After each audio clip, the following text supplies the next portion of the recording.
ada orang yang dulu rajin melayani. Lalu di dalam masa akhirnya, dia tetap menyatakan, tolong kuburkan saya dengan tidak pakai cara Kristen.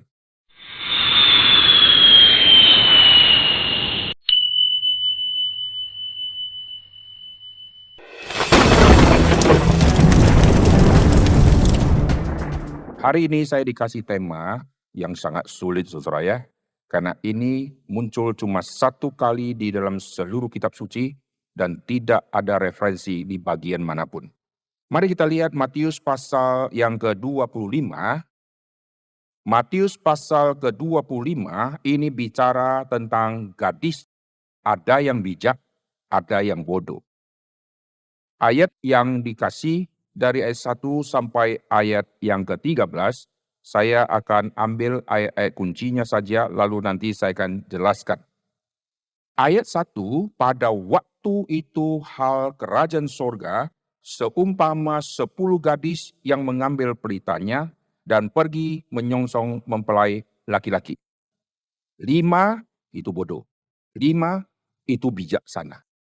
Lalu perhatikan, Alkitab menggambarkan 10 ini semua modelnya pasti sama, pasti rapi, sama-sama sudah siapkan pelita. Secara lahiriah orang tidak bisa membedakan, karena kalau yang bawa cadangan minyak, tidak mungkin minyak yang dia bawa, dia pegang lalu dilihat oleh banyak orang. Zaman dulu mereka kalau membawa pelita, pelita itu kecil, dan itu ukuran setapak. Jadi ditaruh, lalu ada mulutnya kayak lampu Aladin, tapi Aladin itu besar, cuma segini. Lalu ada lubang tengah, di situ tempat taruh minyak. Lalu yang kayak kepala teko, itu untuk nanti sumbunya. Jadi pegang gini. Jadi mereka sambil jalan pegang gini. Tidak mungkin cadangan minyak dia pegang begini. Ini kurang kerjaan dia. Cadangan minyak tidak bisa dilihat oleh banyak orang. Orang lihat siapa ceweknya, cantik. Gaunnya rapi, apinya nyala, mereka jalan sama-sama, 10, semua modelnya sama, tidak ada perbedaan yang mencolok. Apa maksud dari cerita ini? Cerita ini ditempatkan di dalam tema Yesus membahas akhir zaman. Mari kita lihat konteksnya di pasal yang ke-24. Di pasal yang ke-24, dan pasal 25, LAI kasih judul pasal 24, satu set dengan pasal 25, khotbah tentang akhir zaman. Nah ini kita bisa menemukan rahasia yang luar biasa, karena sejak pasal 24 dan pasal 25, di situ Yesus menjelaskan yang tidak bisa diketahui oleh manusia secara mata jasmani, akan Tuhan singkapkan di masa-masa akhir. Oleh sebab itu di Matius pasal ke-7 Yesus pernah singkapkan ada yang Tuhan bocorkan di masa akhir. Yaitu orang yang begitu luar biasa melayani. Di Matius pasal ke-7 orang itu mengenal Tuhan dengan mengklaim semua jasa-jasa yang pernah dia lakukan. Tapi pada saat akhir Yesus akan berterus terang, aku tidak pernah mengenal engkau. Itulah kalimat Tuhan Yesus di dalam kitab Injil untuk menjelaskan nanti di akhir Tuhan akan terus terang di dalam hal menyatakan siapa itu siapa. Sebelum akhir zaman kita melihat, banyak pendeta dipakai Tuhan. Waduh kuasanya luar biasa. Banyak orang nangis-nangis angkat tangan. Wah kekristenan maju. Ini belum sampai nanti Tuhan berterus terang. Lalu di saat Matius pasal ke-7, mereka klaim kami telah bernubuat demi namamu. Dan kami telah melakukan mujizat, mengusir setan demi namamu. Kenal Yesus karena pakai nama Yesus. Lalu begitu dekat sama Yesus, Yesus berkata, aku terus terang, aku tidak pernah mengenal engkau, hai kamu pembuat kejahatan. Maka kita lihat nanti ajaran Tuhan Yesus pelan-pelan sampai menuju kepada akhir zaman waktu tema itu keluar, Yesus akan menceritakan semua pemisahan-pemisahan ini. Di dalam perayaan Tuhan Yesus, Yesus pernah menjelaskan pemisahan lalang dan gandum. Waktu lalang tumbuh, gandum tumbuh, semua sama. Mata jasmani susah membedakan. Biarkan sampai nanti semua sudah tumbuh besar, sudah berbulir, maka akan ketahuan mana yang gandum dan mana yang lalang. Saat itulah baru kita akan bereskan yang lalang, lalu yang gandum kita akan panen. Sebelum sampai waktunya dan berbulir, jangan dipotong, karena nanti salah potong. Nah, itu semua tema-tema yang terselip yang Yesus sudah ajarkan untuk nanti mengerti akan tiba saatnya Tuhan menyatakan siapa itu siapa. Lalu masuk ke dalam pasal ke-24, perhatikan, di pasal ke-24 Yesus sedang bicara mengenai kehancuran bait suci. Kenapakah kehancuran bait suci dikaitkan dengan akhir zaman?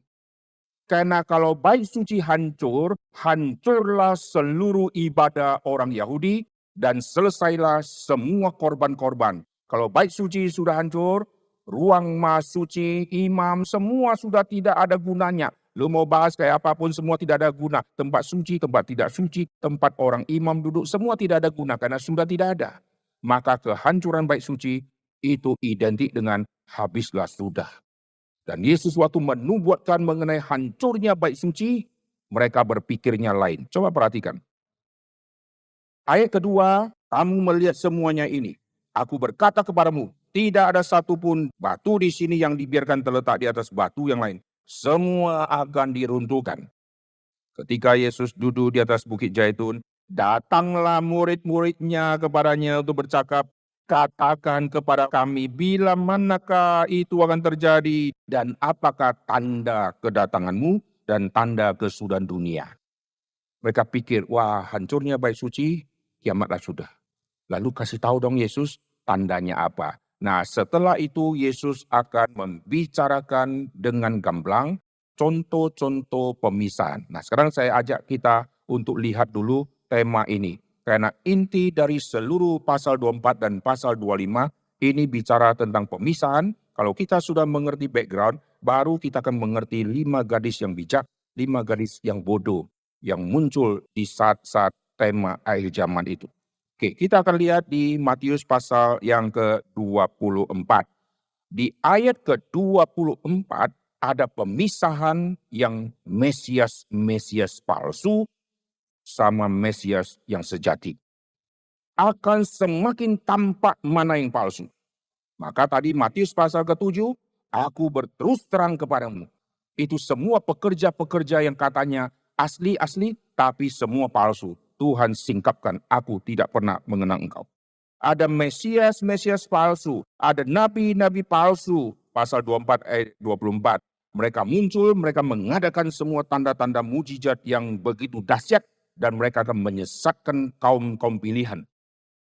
Jadi apa yang terjadi di sini, kita akan lihat kesembuhan menjadi tema yang sangat penting dan tema kesembuhan tidak pernah akan habis atau hilang dari kekristenan. Karena Alkitab sudah menyatakan akan muncul yang model-model seperti ini.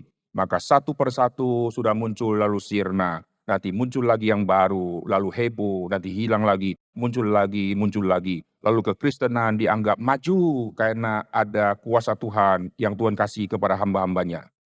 Jikalau mujizat bisa membawa orang kepada Tuhan Yesus, seluruh dunia, tidak usah Yesus datang lagi, karena mujizat diam dunia sudah begitu besar. Penciptaan, semua mujizat. Keluar dari Mesir, Tula, semua mujizat. Padang gurun, semua mujizat. Mana itu mujizat. Jalan sandal tidak sobek, semua mujizat. Tapi bangsa Israel generasi pertama, semua Tuhan tumpas habis. Yang pernah melihat mujizat, pernah melihat Tula, semua Tuhan tumpas habis.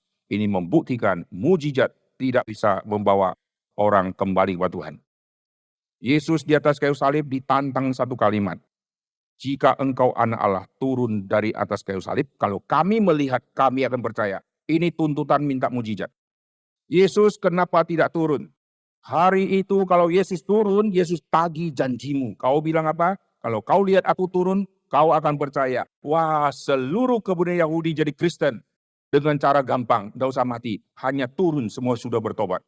Kenapa Yesus tidak turun? Kenapa? Orang mau melihat mujizat yang sekarang terjadi. Yesus tidak mau turun. Karena dari sorga turun ke bumi mereka tidak percaya. Mana mungkin Golgota turun yang begitu pendek. Lalu semua jadi Kristen. Tidak mungkin. Itu semua omong kosong. Orang yang sudah dikasih lihat mujizat inkarnasi begitu besar, tidak mau percaya. Lalu mau lihat mujizat tumor hilang, mau percaya. Aduh, tumor itu sederhana. Mujizat inkarnasi begitu besar. Mujizat Yesus mati dan bangkit begitu besar. Mereka tidak peduli. Pokoknya papaku kalau sembuh, saya satu keluarga jadi Kristen. Jadi mujizat yang besar mereka buang, mereka mau jadi Kristen dari mujizat kecil, itu semua omong kosong. Maka kita lihat nanti tiba waktunya Tuhan akan membocorkan semua pembuat mujizat. Mereka masuk dalam kelompok. Banyak yang disebut nabi-nabi palsu. Karena mereka suka menubuatkan sesuatu yang bukan dari Tuhan. Tapi rekaan hati mereka saja. Maka Matius pasal ke-24 membocorkan akan muncul pemimpin-pemimpin kekristenan yang mengatasnamakan Kristus, mengatasnamakan rohani. Lalu mereka akan menyesatkan begitu banyak orang. Termasuk kaum pilihan. Ini kata Alkitab. Berarti orang-orang percaya satu persatu akan amin, bagus juga, benar. Satu persatu akan bingung mana yang benar, lalu mereka setuju kepada ajaran seperti itu. Akhirnya apa yang terjadi? Mulai kita kaget. Kenapa majelisku kok sekarang ada pindah misalnya ke Saksi Yehova lah, ada pindah ke Mormon lah, ada pindah ke yang lain-lain lah. Kok bisa? Bahkan di Sumatera Utara ada hamba Tuhan Metodis yang pernah jadi guru sekolah minggu saya. Waktu saya sudah dewasa, saya cari di manakah, saya ingat satu pendeta wanita ciri-cirinya begini, di mana dia sekarang. Dia sudah tidak Kristen. Dan dia umumkan dia non-Kristen. Dan ketemu jemaat-jemaat, dia pura-pura tidak tahu siapa ya. Saya pernah lihat.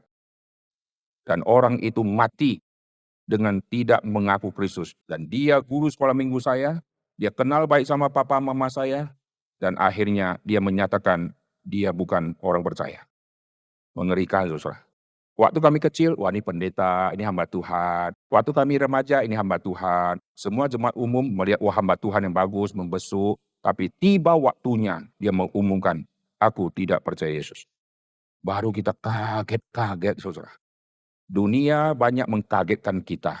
Ada orang pernah jadi majelis, ada yang dosen teologi, ada yang sudah ilmunya sangat tinggi, dia ilmu agama Kristen, mengumumkan saya tidak lagi percaya kepada Tuhan Yesus. Kenapa bisa seperti itu? Karena fondasi yang membuat mereka jadi Kristen, mungkin mereka kira jadi Kristen gampang. Mereka jadi Kristen karena mujizat, mereka jadi Kristen karena kata orang. Tidak ada fondasi. Akhirnya waktu tumbuhan ini besar, waktu diri orang ini semakin besar, akar tidak kuat, kena goncangan iman muncul. Lalu akhirnya dia ikut arus, karena akar belum ke bawah-bawah. Kita lanjut lihat di pasal 24. Perhatikan di ayat yang ke-31. Pasal 24 di ayat yang ke-31. Ia menyuruh keluar malaikat-malaikatnya untuk meniup sangkakala. Dan seterusnya. Lalu nanti saudara akan perhatikan terus sampai di ayat bawah. Pemisahan terus terjadi. Lihat sampai ayat ke-37. Dia cerita tentang zaman Nabi Nuh. Kenapa zaman Nabi Nuh muncul? Karena kedatangan anak manusia akan kembali seperti zaman Nabi Nuh. Nuh khotbah begitu capek. 7 orang diselamatkan. Itu muncul di kitab Petrus. Kitab Petrus adalah kitab satu-satunya yang memecah secara detail angka 8. Alkitab katakan 8 orang yang diselamatkan. Tapi Petrus waktu catat, dia pecah angka ini. Nuh plus 7 orang lainnya. Bagi saya, Nuh memenangkan 7 orang. Karena yang dapat firman adalah Nuh. Yang Tuhan suruh buat batra adalah Nuh. Tuhan memakai Nuh, nanti Nuh akan mempengaruhi keluarganya sampai mereka percaya dan ikut membangun, ikut masuk. Itu kemenangan yang Nuh raih. Hanya dapat 7 orang, sisanya tidak. Petrus memecah angka ini. Nuh plus 7 orang lainnya. Wah, ini sangat menarik, saudara. Jadi Nuh berkhotbah. Prestasi dia pembuat batra, tapi tidak pernah dipuji dalam Alkitab. Nuh ahli batra. Tapi Nuh pemberita kebenaran. Saudara ahli bangun gereja. Saudara bangun gereja bagus. Di hadapan Tuhan tidak ada pujian untuk orang yang bangun gereja bagus. Yang Tuhan puji. Nuh, kau sibuk bangun batra? Kau pemberita kebenaran. Ini yang Tuhan puji. Maka Nuh disebut pemberita kebenaran. Lalu di zaman Nabi Nuh terjadi apa? Orang kawin mengawinkan. Cerita tentang perkawinan. Nanti Yesus angkat cerita perkawinan di dalam tema 5 gadis bijak dan 5 gadis bodoh itu.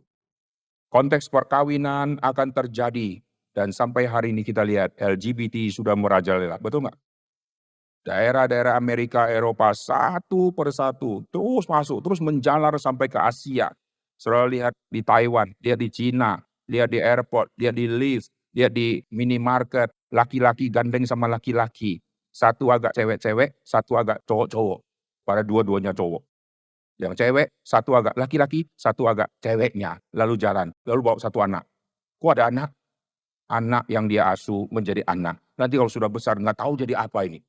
Lucu saudara, dunia sudah tidak malu lagi, semua sudah terang-terangan. Dan mereka bisa masukkan ke YouTube saudara. Pernikahan misalnya, David sama Nelson. Kita bingung saudara ya. Nanti ada satu yang kecewek-cewekan, pakai gaun pengantin. Aduh lucu saudara, geli.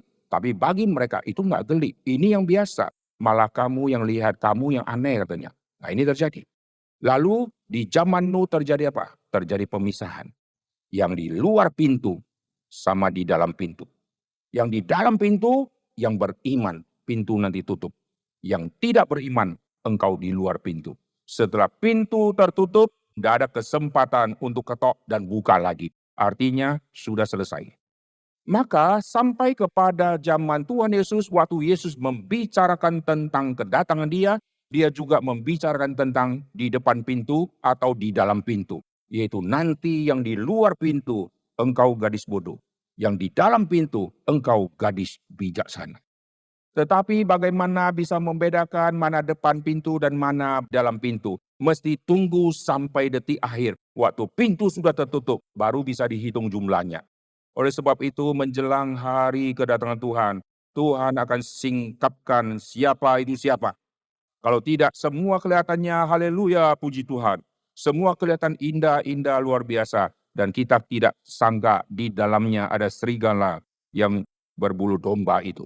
Mari kita lihat lagi di dalam Matius pasal yang ke-24. Perhatikan pemisahan terjadi lagi. Lihat di ayat ke-40. 2 orang di ladang dipisah. 41, 2 wanita itu dipisah. Lalu perhatikan di ayat yang ke-45 tentang hamba yang setia dan hamba yang jahat. Ini juga dipisah. Ayat ke-50, maka Tuhan hamba itu akan datang pada hari yang tidak disangkanya dan pada saat yang tidak diketahuinya. Dan akan membunuh dia, membuat dia senasib dengan orang-orang munafik. Langsung dipisahkan. Sekarang kita lihat lagi di pasal 25, nanti saya akan simpulkan semua tema ini. Lihat di pasal ke-25, di ayat ke-24. Di dalam tema talenta, ada yang Tuhan akan pisahkan. Di ayat 21, muncul pujian. Ayat 21, baik sekali perbuatanmu. Untuk yang 5 talenta, 2 talenta dapat pujian. Ayat 23, baik sekali perbuatanmu. Sekarang untuk yang 1 talenta. Ayat 29, karena setiap orang yang mempunyai kepadanya akan diberi. 30, campakkanlah hamba yang tidak berguna itu di dalam kegelapan yang paling gelap. Di sana akan terdapat ratap dan kertak gigi. Sama-sama dapat talenta untuk melayani. Kita tidak tahu ya. Wah, melayani luar biasa, luar biasa. Ternyata ada yang 1 talenta tidak lipat gandakan. Lalu yang tidak lipat gandakan, kelihatannya rajin luar biasa. Seringkali di dalam gereja, tidak di gereja ini ya, di gereja lain saudara ya. Nanti kalau rapat gitu ya, yang kerja 1-2 orang yang rajin. Nanti hari H acara, yang tidak kerja pakai jas jadi usher. Seolah-olah dia yang paling rajin di dunia. Pada rapat tidak pernah ikut, semua tidak pernah ada. Tapi hari H dia yang muncul, sapu, rapikan meja. Jemaat lihat, wah ini pasti yang panitia utama. Ini pasti yang paling rajin. Padahal dia rajin hanya hari itu. Untuk apa? Untuk menyatakan siapakah dia di hadapan jemaat. Sehingga jemaat melihat, wah ini. Padahal orang dalam mengetahui dasar cari muka. Nah perhatikan di sini sama-sama dapat talenta. Tapi yang 1 langsung dipotong, dipisahkan. Kapan dipisahkan? Bukan pada saat sekarang. Tunggu waktunya, Tuhan akan pisahkan. Oke, sekarang kita lihat lagi misalnya di pasal 25 ayat ke-32. Semua bangsa akan dikumpulkan di hadapannya. Ia akan memisahkan. Apa yang dipisahkan? Domba sama kambing. Jenisnya sama-sama kaki 4, embek-embeknya nadanya juga sama, tetapi ada yang kambing. Kambing nanti gambaran dari yang memberontak. Domba gambaran dari yang setia dan yang percaya. Yang domba ditaruh di kanan, yang kambing ditaruh di kiri. Ini konteks yang sangat mengerikan, saudara. Nah sekarang setelah kita mengerti konteks ini, kita kembali ke gadis ini. Waktu gadis ini muncul, lihat pelitanya bagus, lampunya nyala, lihat gaunnya rapi. Mereka semua lagi pakai rapi. Kenapa? Karena mereka pendamping. Coba kita lihat ya. Ayat pertama pasal 25. Pada waktu itu hal kerajaan surga seperti seumpama 10 gadis yang mengambil pelita. Sama-sama ambil. Menyongsong mempelai laki-laki. 5 diantaranya bodoh dan seterusnya. Ayat keempat. Gadis-gadis yang bijak membawa pelita, juga minyak dalam buli-buli. Tetapi karena mempelai itu lama tidak datang, mengantuklah mereka. Sama-sama nunggu. Lalu mereka ngantuk, belum ada pemisahan. Tengah malam dengar suara, mempelai datang, song-songlah dia. Gadis-gadis bangun, capek sama-sama. Bangun juga sama-sama. Nah, kalau kita lihat di dalam latar belakang tradisi waktu itu, seorang perempuan waktu mau nikah, nanti ada pendamping-pendamping si wanita. Pendamping ini tugasnya adalah mempersiapkan si wanita yang akan nikah, baik gaunnya lah, sisirnya, dandanan, itu harus dipersiapkan dengan baik, nanti akan terjadi pesta yang sangat besar. Lalu saya yang mendampingi, kalau semua sudah selesai, saya akan mempersiapkan diri menyongsong mempelai laki-laki waktu datang. Dan saya akan bersama-sama mempelai laki-laki untuk mempertemukan dia dengan mempelai perempuan yang tadi sudah standby dan sudah siap. Oleh sebab itu, kalau saya yang disiapkan untuk menyambut mempelai laki-laki, lalu mempelai perempuan sudah disiapkan dengan begitu bagus bajunya, saya yang pendamping, saya juga bajunya rapi dan semua sudah bagus. Yang belum mandi semua sudah mandi, yang belum sisiran, belum keramas, semua sudah rapi-rapi. Secara tampak depan semua cantik-cantik. Secara tampak depan gaunnya bagus-bagus, wajahnya semua sama. Sama-sama capek karena ngurusin orang nikah. Betul nggak? Apalagi kalau orang Batak nikah. Puji Tuhan, Tuhan cipta jari coba begini. Coba 20 jari waktu dia goyang begini. Wah, acara nikah tambah panjang saudara ya. Selipannya jadi tambah banyak. Saya pernah KKR di satu tempat di Sumatera Utara. Sebelum kami KKR, ruangan itu dipakai untuk nikah. Janjinya berapa jam selesai. Waktu jam KKR mereka belum bubar. Masih ada gini-gini saudara. Ceret, ceret, ceret, ceret. Wah, saya pikir kalau Tuhan cipta jari kiri 20. Tekorlah kita saudara. Banyak ini saudara ya. Wah kalau pikirin nikah, pesta ada, dandan. Yang tidak pernah pakai konde, capek saudara. Di zaman sekarang, kita kalau nikah jam 10 diberkati, jam 1 dini hari sudah dipermak-permak. Heran saya, ngapain saja dipermak lama begini? Lalu dirapi-rapi lah, yang kelebihan bulu dicabut, yang kurang ditambah, gitu ya. Yang sudah di blonding, di rebonding lagi. Yang tidak ada ini ditambah-tambah, yang hidung kebesaran dikasih hitam-hitam supaya lebih mancung. Setelah masuk hari nikah, cantik luar biasa. Malam pertama semua bedak dilepas, suami kaget. Jelek kali kau. Kukira kau cantik. Minta ampun, salah pilih gitu ya. Hanya malam pertama lesulah si suami. Nyesel gua kena tipu dengan onderdil yang nempel-nempel itu saudara ya. Baru kelihat ya. Ternyata kalau setiap malam tidur dia pasang wifi saudara, yang gulung-gulung itu loh wifi. Wah, anti petir. Wah, dia pasang. Kaget dia, kayak gini ternyata kau tidur. Si istri juga tidak mau kalah. Kayak begini kau tidur. Waduh, pantas tidak ada binatang lain di sini. Suara kamu membuat binatang lain malu. Mestinya di dalam pernikahan mesti ada satu syarat selain sepadan dan tidak ngorok kenceng. Saya nggak bisa tidur Tuhan. Akhirnya sebulan, 2 bulan, setahun. Justru kalau dia tidak dengar suara suami yang ngorok, dia tidak bisa tidur. Karena itu jadi musik untuk melelapkan si istri. Sekarang kita kembali ya, wanita ini cantik, dilihat dari depan, biasa, bagus, bagus. Tapi ada yang bawa cadangan dan ada yang tidak bawa cadangan minyak. Lalu orang mulai menafsir, minyak itu Roh Kudus, minyak itu Roh Kudus. Kalau minyak itu Roh Kudus, mari kita lihat Matius pasal ke-25. Nanti yang kurang disuruh pergi beli. Jadi beli Roh Kudus dong. Lihat ke-10. Akan tetapi waktu mereka sedang pergi untuk membelinya, minyak ini tidak hubungan dengan Roh Kudus. Kalau ini adalah Roh Kudus, nanti kalau minyak habis kau pergi beli, jadi Roh Kudus dibeli. Tidak, saudara. Ini sedang bicara hurufiah hal yang terjadi di zaman waktu dulu nikah kayak begini. Ini sedang menjelaskan nanti engkau akan dipisahkan. Engkau waktu dipisahkan, yang memisahkan engkau adalah pintu pesta. Yang bijak akan masuk, kau tidak masuk. Kenapa kau tidak masuk? Kalau pengantin wanita ada di dalam, kamu tadinya ada di dalam. Kamu ikut merias-rias wajah, kau ikut rapi-rapi, kau sudah orang dalam. Tapi waktu itu kenapa kau tidak bisa masuk lagi? Sekarang banyak orang Kristen ada di gereja, orang dalam. Tapi sampai waktunya tiba, Tuhan nyatakan yang mana orang dalam, yang mana orang luar. Saat itulah pintu sudah tertutup. Kapan pintu itu tertutup? Pada saat mendekati akhir.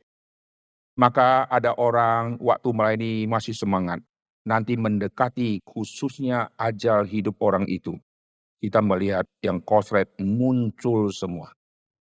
Kalau dia anak muda, dia koslet, kita pikir Tuhan jangan-jangan tidak lama lagi dia mati. Maka kosletnya muncul sekarang. Harap dia cepat-cepat berubah. Tapi kalau orang yang sudah berumur, lalu muncul semua koslet yang muncul, kita harus antisipasi. Ini kemungkinan dia hidupnya sudah tidak lama. Maka mesti cepat-cepat benahi. Karena mungkin 3 hari lagi dia meninggal dunia. Karena makin menjelang hari kematian, makin banyak muncul semua orang yang akan Tuhan pisahkan. Tapi sebagian kalau kita lihat dia masih setia, luar biasa. Waktu saya kakak di Kabat Jahe, dulu masih pendeta Louis. Dia seorang wanita yang sudah berumur. Lalu waktu saya kakak di Kaban Jahe, dia senang minta ampun. Dia kasih saya lihat satu foto. Umur 14 tahun, Stephen Tong waktu itu masih muda. Lalu KKR di beras kaki. Lalu dia kasih saya lihat fotonya masih hitam putih. Dulu saya umur 14 tahun, saya berdiri rame-rame sama teman. Lalu ada Pak Tong di tengah masih muda dan ganteng luar biasa. Inilah saya. Dan sekarang dia jadi pendeta di Metodis, waktu itu di Kaban Jahe. Habis saya KKR umum, dia bilang, Pak Peter, boleh enggak doain papa saya? Papa di mana? Di karantina. Loh kenapa karantina? Karena ada penyakit yang bisa menular dan dia kami jauhkan. Boleh. Lalu saya tanya, gimana kata dokter? Sudah tidak ada pengharapan. Lalu saya datang, masuk ke ruangan yang di karantina itu, ketemu. Dia berdiri. Pak, gimana kabarnya? Baik? Tidak ada gelisah, tidak ada kecewa. Baik. Bapak sudah siap ketemu Yesus? Siap. Kaget saya. Yang kayak begini sisa berapa waktu akan meninggal dunia? Siap. Betul, Bapak siap? Siap. Yesus satu-satunya Tuhanku. Tidak ada yang lain. Saya sudah siap berjumpa dengan dia. Hari itu saya dikuatkan luar biasa. Orang yang sudah dikarantina tinggal tunggu waktu Tuhan panggil. Tapi semangat begitu luar biasa. Dan hari itu sudah malam sekali. Lalu berapa bulan kemudian saya tanya informasi. Gimana Papa? Papa sudah meninggal dunia. Tetapi waktu dia meninggal ajaib. Pagi-pagi dia minta bubur. Saya buatin bubur. Saya datang. Saya panggil dia kok tidur ya. Badan sudah dingin. Dan waktu saya lihat mukanya, dia sedikit tersenyum, mati dengan tersenyum. Kita kalau foto senyum bisa, cheese. Coba waktu mau mati, misalnya 2 menit lagi mau mati, senyum. Tidak jadi mati, saudara. Lalu mulai ngeluh, justru waktu ngeluh mati, mukanya, gitu kan? Susah. Kita susun wajah kita waktu mau mati, senyum tidak bisa. Karena lagi tahan sakit lah, tahan pusing lah, suntikan jarum begitu banyak lah. Kita mati pula. Lagi senyum justru nggak mati. Susah. Dan dia matinya dengan wajah yang begitu tenang. Wah, luar biasa. Orang yang seperti ini di akhir hidupnya mati di dalam Tuhan. Satu lagi seorang bapak di Kalimantan Barat, dia lumpuh 15 tahun. Anaknya pendeta yang temenin saya keliling Kalimantan Barat. Lalu dia bilang, Pak, doain papa saya boleh tidak? Oke. Lalu ketemu. Dan dia bilang, papa saya ini orang yang terjemahkan Pak Tong khotbah waktu datang ke Kalimantan Barat. Dialah yang bersama Pak Tong terjemahkan khotbah Pak Tong ke dalam bahasa yang dimengerti orang Kalimantan Barat. Dan papanya Chinese tapi bisa bahasa Dayak. Waktu saya datang, waduh mukanya senyum, gigi sudah ompong semua.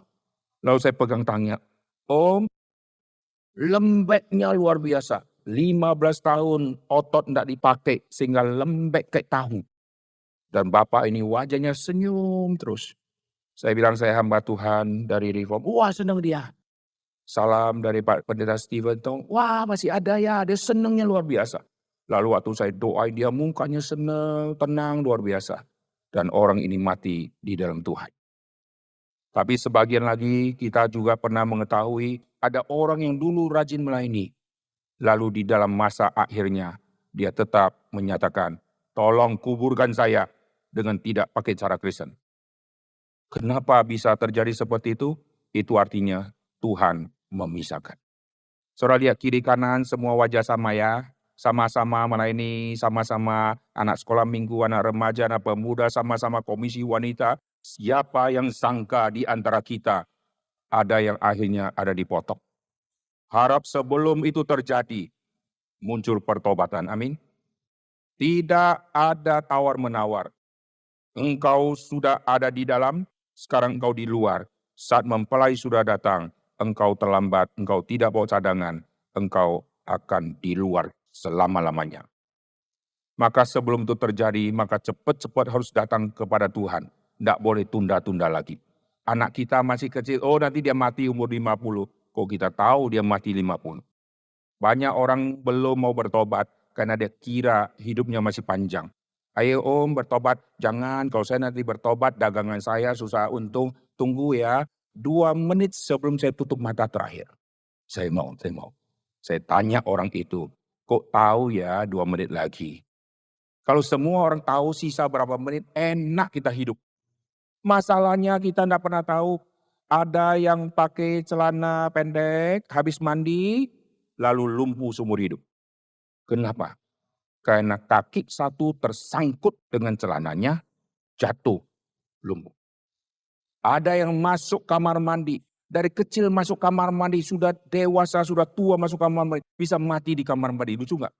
Kalau seumur hidup tidak pernah masuk kamar mandi, terpleset, itu wajar. Ini sudah ribuan kali sejak kecil masuk kamar mandi, tahu kamar mandi isinya apa, bisa terpleset lalu mati. Ada yang bangun tidur langsung lumpuh. Karena bangun tidur, aduh ketarik, langsung lumpuh selama-lamanya. Saya pernah doakan satu orang di Medan, di daerah Herminas itu. Seorang bapak lumpuh selama-lamanya. Kenapa bisa terjadi ini? Gara-gara cabut gigi geraham. Nah, gigi geraham cabut lumpuh selama-lamanya. Kok bisa? Saya pergi cabut ke yang tidak ahli. Waktu cabut komplikasi saya sekarang lumpuh selama-lamanya. Tolong doakan saya Pak. Saya doakan dia. Dan saya tidak tahu akhir hidupnya seperti apa. Tapi sudah lumpuh selama-lamanya. Nah sekarang kita kembali ke sini ya. Di pasal ke-25. Yesus menjelaskan semua itu. Lalu lihat di ayat yang ke-10 sampai 13. Akan tetapi waktu mereka sedang pergi itu membelinya, datanglah mempelai itu dan mereka yang telah siap sedia masuk bersama-sama dengan dia ke ruang perjamuan kawin, lalu pintu ditutup. Ini mirip cerita air bah. Pintu tutup. Kemudian datang juga gadis-gadis yang lain itu dan berkata, Tuan, Tuan, bukakanlah kami pintu. Aku berkata kepadamu, sesungguhnya aku tidak pernah mengenal kamu. Ini mirip Matius pasal yang ke-7. Matius pasal ke-7 ditujukan kepada pemimpin-pemimpin agama. Siapakah pemimpin agama itu? Lihat 3 ciri pemimpin agama di Matius pasal ke-7. Kami telah bernubuat demi namamu. Bernubuat. Kami telah mengadakan banyak mujizat demi namamu. Dan kami mengusir setan demi namamu. 3 prestasi dia. Apakah dilakukan oleh majelis? Kita cek ya. Majelis bernubuat demi nama Kristus. Ada tidak? Majelis melakukan banyak mujizat demi nama Tuhan. Ada tidak? Majelis mengusir setan. Oh, majelis kalau tahu ada kerasuan setan. Boksu mana? Pendeta di mana? Pendeta mana? Dia sendiri gemeter, saudara. 3 prestasi tidak dilakukan oleh majelis. Sekarang orang awam, simpatisan, bernubuat demi nama Yesus, enggak ada. Lakukan banyak mujizat, enggak ada. Lalu usir setan, ketakutan dia. Siapa yang lakukan ini? Ini wilayah pendeta. Pendeta mana yang lakukan ini? Di kesemuan ilahi itulah mereka menubuatkan tidak ada sakit, Indonesia semakin baik. Tahun depan, tahun penuaian, kapan lu tanam? Penuaian tahun depan, pokoknya penuaian terus, setiap tahun penuaian. Indonesia akan baik, dunia akan baik. Begitu masuk COVID, semua diam. Semua shalom. Tidak berani bersuara. Di manakan nubuat tentang dunia akan enak, lalu Indonesia akan semakin baik. Akhirnya ekonomi dunia hancur sejak ada COVID. Tuhan izinkan COVID untuk membungkam semua penubuat palsu. Lalu melakukan mujizat demi nama Tuhan. Wah, kekristenan seolah-olah maju. Muncul seorang wanita dari Kalimantan yang gini-gini. Bisa sembuhkan. Tapi dia sudah tidak muncul lagi. Dan sekarang dia sudah alih profesi. Nah, saya tidak jelaskan ya. Saudara bisa lihat kenapa, titik apa yang membuat dia sudah tidak obatin orang. Lalu sisanya, ada orang-orang rohaniawan. Bernubuat bisa sembuhkan. Aduh, kalau kesembuhan bisa membawa orang terima Yesus. Yesus menyambung kuping orang yang terpotong. Orang yang kuping terpotong disambung tidak jadi Kristen. Semua prajurit dan imam-imam kepala yang datang menangkap Yesus, menyaksikan kuping yang lepas dan ditempel oleh Yesus sebelum Yesus ditangkap dan diadili. Itu di Taman Getsemani. Yesus lakukan mujizat di depan mata mereka semua. Mereka semua tidak percaya. Maka Yesus tetap digiring dan ditangkap, disalibkan dan dimatikan. Sekarang kekristenan diidentik, udah nggak usah susah-susah kabarkan Injil. Pokoknya tumor ini sembuh dia jadi Kristen. Tidak, saudara. Nah, perhatikan, hamba-hamba Tuhan, aku tidak pernah mengenal engkau.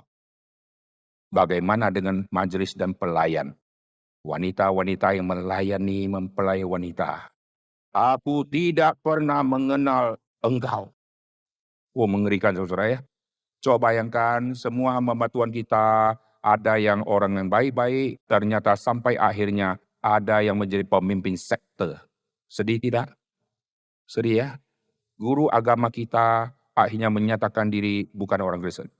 Dulu ada satu ibu, saya ketemu dia bilang, Pak, saya guru sekolah minggu lebih dari 15 tahun. Sekarang di gereja mana? Maaf, saya bukan orang gereja. Loh, kok bisa? Saya memang dulu orang gereja. Saya ngajar sekolah minggu lebih dari 15 tahun. Tapi sesungguhnya saya tidak percaya Yesus Tuhan dan Juru Selamat. Tapi saya ngajar Yesus Tuhan dan Juru Selamat.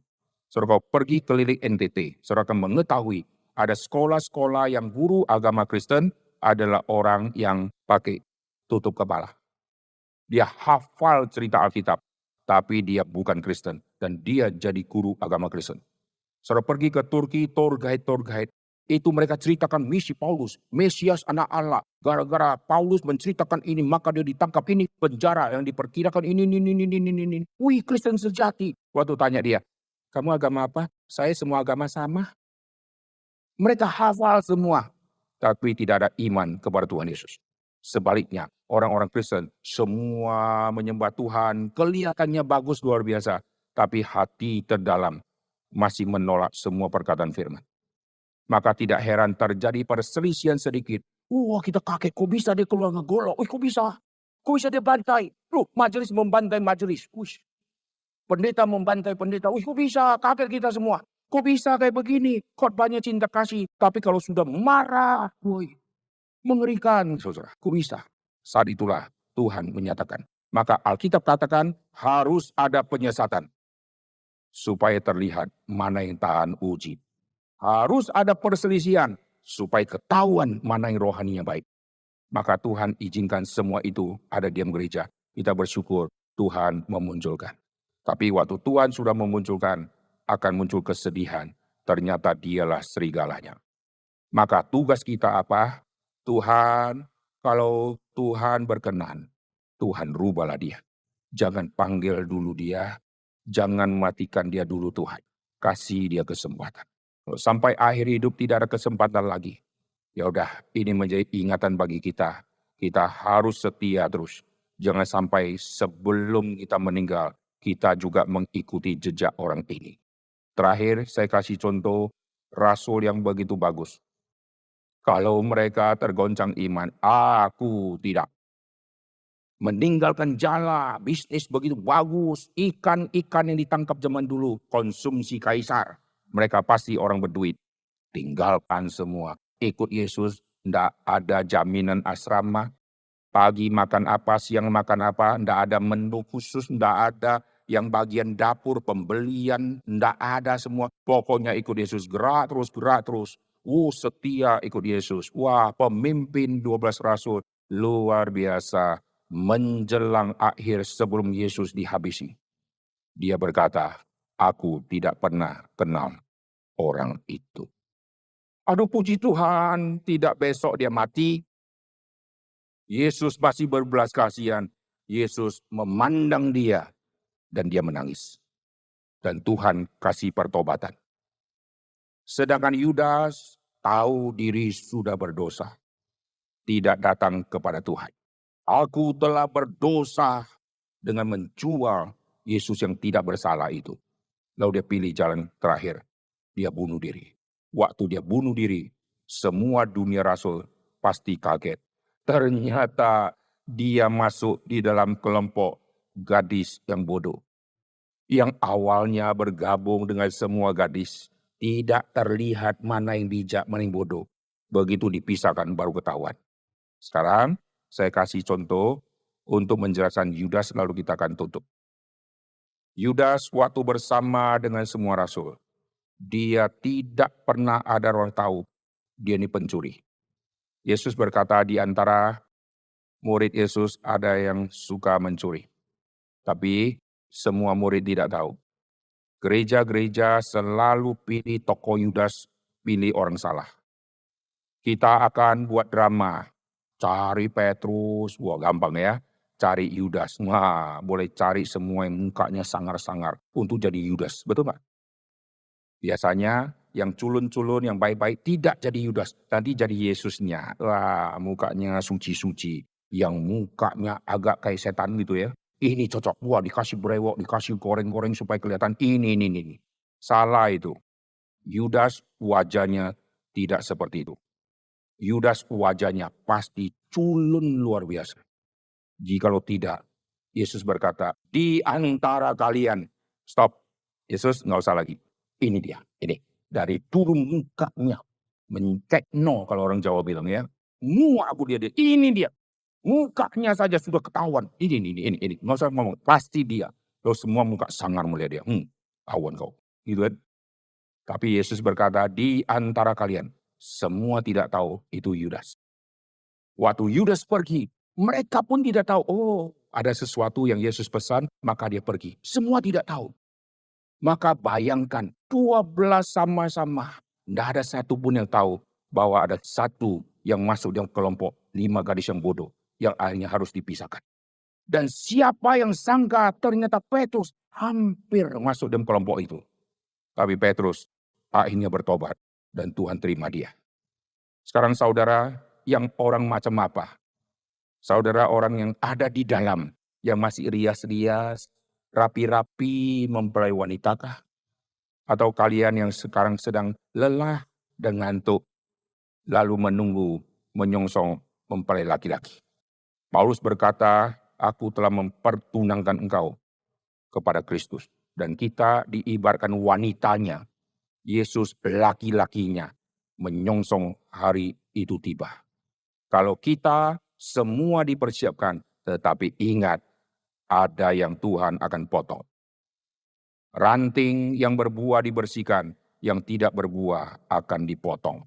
Semua ranting tadi semua nempel di satu pohon, tapi tiba waktunya dia harus dipisahkan dari pohon itu. Kalau hari itu terjadi, betapa sedih. Kalau hari itu terjadi, ternyata istri kita, berapa sedih. Ternyata suami kita, ternyata papaku, ternyata anakku, ternyata pendetaku, ternyata majelisku. Waduh sedih. Alangkah indahnya kalau hari Tuhan tiba, waktu Tuhan pisahkan domba kita semua yang ada di kanan. Karena kelompok kanan, kelompok domba. Silakanlah kalau hari itu tiba, yang di kanan sedikit, sisanya di kiri semua. Dan hamba Tuhan ada di kanan. Dia akan sedih luar biasa, kenapa yang dulu dombaku ternyata kambing. Ini fakta yang kita akan lihat di hari Tuhan nanti. Oleh sebab itu, sebelum itu terjadi, kalau Tuhan belum ambil nyawa kita, masih ada kesempatan. Amin. Kejar semua pengertian iman untuk kita kokoh menghadapi masa depan yang begitu sulit. Mari kita berdoa. Bapa di surga, kami berterima kasih untuk semua yang Tuhan sudah kerjakan. Kami adalah orang yang pernah meninggalkan Tuhan. Kami adalah orang yang tidak setia sama Tuhan. Kami adalah orang yang pernah hidup sebagai ateis secara praktis. Kami tahu ada Tuhan, tapi seringkali dalam hidup kami mengandalkan diri sendiri, kami hidup seperti tidak ada Tuhan. Kami pernah menyatakan ini bukan dari Tuhan, tapi karena kepintaranku, karena aku ikut berbagian, maka aku ada jasa. Kami adalah orang-orang yang pernah menyangkal Tuhan, tapi Tuhan merubah kami. Tuhan memakai hamba-hamba Tuhan yang gereja untuk mengingatkan kami. Tuhan memakai firman yang dikhotbahkan untuk menegur kami, karena Tuhan mengasihi kami. Tuhan jangan jadikan kami sebagai Yudas yang tahu kami salah, tetapi kami menuju jalan keluar dengan kami membunuh diri. Tuhan terimalah kami dan pakailah kami seperti Tuhan merubah Petrus yang akhirnya berkhotbah memenangkan 3.000 orang di hari Pentakosta. Jadikan kami seperti Rasul yang Thomas yang mungkin pernah menyangkal, pernah curiga dan pernah mengecewakan Yesus. Tetapi akhirnya dirubah oleh Tuhan. Jadikan kami rasul-rasul yang lain yang pernah melarikan diri karena ketakutan, tetapi akhirnya dikumpulkan di hari Pentakosta untuk nanti diserakkan untuk mengabarkan Injil sampai ke ujung bumi. Kami berdoa ya Tuhan, biarlah Tuhan memakai gereja Tuhan dan membangunkan rohani jemaat Tuhan. Supaya setiap kami yang adalah domba-domba Tuhan, sungguh-sungguh domba dan bukan kambing. Tuhan perbaharui iman kami, Tuhan nyatakan cinta kasih Tuhan. Dalam nama Tuhan Yesus kami berdoa. Amin.